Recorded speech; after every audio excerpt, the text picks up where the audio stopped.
In today's digital world, the sheer volume of data being generated is nothing short of astronomical. It's as if a hidden treasure trove of valuable information lies within our grasp, waiting to be unveiled. This is called big data. Data is information that is unprocessed. It requires analysts and equipment to process to information and finally filter it into intelligence.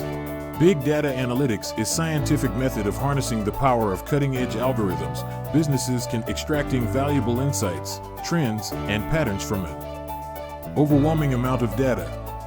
The process of examining large and complex datasets to uncover meaningful insights, patterns, and trends that can be used to make informed decisions, enabling improved operational efficiency, gain a competitive edge, and make data-driven decisions that impact their bottom line. Big data analytics involves collecting, storing, and organizing large datasets from various sources. Advanced analytics techniques, such as machine learning and artificial intelligence, are then applied to uncover patterns, relationships, and correlations within the data, allowing organizations to derive actionable insights.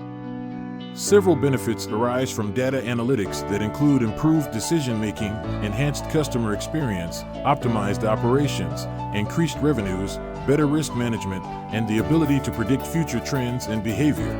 Thank you for watching. Subscribe and check our next video at MCN Studio.